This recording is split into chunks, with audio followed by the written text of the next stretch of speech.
Guys നമസ്കാരം. അപ്പം ഞാൻ ഇതിന് മുൻപൊരു വീഡിയോ പറഞ്ഞിരുന്നു, എനിക്ക് പറ്റിയ അബദ്ധത്തെക്കുറിച്ച് ഞാനൊരു വീഡിയോ ചെയ്യാമെന്ന്. ആ വീഡിയോ ആണ് ഈ വീഡിയോ. അപ്പോൾ അബദ്ധം എന്ന് പറയുന്നത് വേറൊന്നുമല്ല, ഞാൻ പറഞ്ഞിട്ടുണ്ടായിരുന്നല്ലോ എനിക്ക് ഈ ജ്വല്ലറി മേക്കിങ്ങിൽ വലിയ എക്സ്പീരിയൻസ് ഒന്നുമില്ല. ഇപ്പം ഞാൻ ആദ്യമായിട്ടാണ് ഈ ഒരു ഏരിയയിലേക്ക് കടന്നു വരുന്നത്. അപ്പോൾ എനിക്ക് ഒരുപാട് തെറ്റുകളും കുറ്റങ്ങളൊക്കെ ഉണ്ടാകാമെന്ന് ഞാൻ ആദ്യമേ ഒരു വീഡിയോ നിങ്ങളോട് പറഞ്ഞിട്ടുണ്ടായിരുന്നു. ഒരു ഹാൻഡ് മെയ്ഡ് ജ്വല്ലറി ബ്രാൻഡ് തുടങ്ങുക എന്നാണ് എൻ്റെ ലക്ഷ്യം. അപ്പം അതിനുവേണ്ടി നമ്മൾ വാങ്ങുന്ന സാധനങ്ങളെല്ലാം ഹൈ ക്വാളിറ്റിയുള്ള ഐറ്റംസ് ആയിരിക്കണം എന്ന് എനിക്കൊരു ആഗ്രഹം ഉണ്ടായിരുന്നു. നമ്മൾ ആദ്യമായിട്ടാണല്ലോ ഈ ബിസിനസ് എന്ന് പറയുന്ന ഏരിയയിലേക്ക് കിടക്കുന്നത്. അപ്പോൾ അതിൻ്റെ ഒരു ആവേശത്തിൽ ഞാൻ വാങ്ങിക്കൂട്ടിയ ഐറ്റംസ് എല്ലാം കുറച്ച് ക്വാളിറ്റി കൂടിയതായിപ്പോയി. അപ്പം വിചാരിച്ച പോലെ ഒന്നും പൈസ നിന്നില്ല. ഇപ്പോൾ ഈ കുറച്ച് സാധനങ്ങൾ കണ്ടില്ലേ, ഇത്രയും സാധനങ്ങൾക്ക് തന്നെ ഏകദേശം 10K അടുത്തായെന്ന് പറഞ്ഞാൽ നിങ്ങൾ വിശ്വസിക്കുമോ? പക്ഷേ വിശ്വസിക്കണം, അതാണ് സത്യം. അപ്പോൾ ഇതാണ് എനിക്ക് പറ്റിയ അബദ്ധം കേട്ടോ.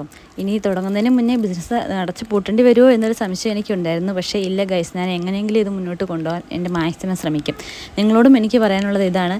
അപ്പോൾ ഇതുവരെ ജ്വല്ലറി മേക്കിങ്ങിൽ എക്സ്പീരിയൻസ് ഇല്ലാത്ത ഒരാളാണ് നിങ്ങളെങ്കിലും ചാടി കയറി നല്ല ക്വാളിറ്റിയോ അല്ല നോക്കാതെ കുറച്ച് കുറഞ്ഞ ഐറ്റംസൊക്കെ വാങ്ങി ഒന്ന് എക്സ്പെർട്ട് ആയിട്ട് മതി കൂടുതൽ ഇൻവെസ്റ്റ്മെൻറ്റ്. ഇനിയും എനിക്ക് മുന്നോട്ട് പോകാൻ നിങ്ങളുടെ സപ്പോർട്ട് കൂടിയേ തീരൂ. നിങ്ങളുടെ ഓരോ ലൈക്സും കമൻസും എനിക്ക് വളരെയധികം വിലപ്പെട്ടതാണ്. വളരെ കുറച്ച് സബ്സ്ക്രൈബേഴ്സേ ഉള്ളെങ്കിലും എനിക്ക് മുന്നോട്ട് പോകാൻ അത് നൽകുന്ന പ്രചോദനം വളരെയധികം വലുതാണ്. അപ്പോൾ അടുത്ത വീഡിയോയിൽ വീണ്ടും കാണുന്നത് വരെ ബൈ ഫോർ നൗ.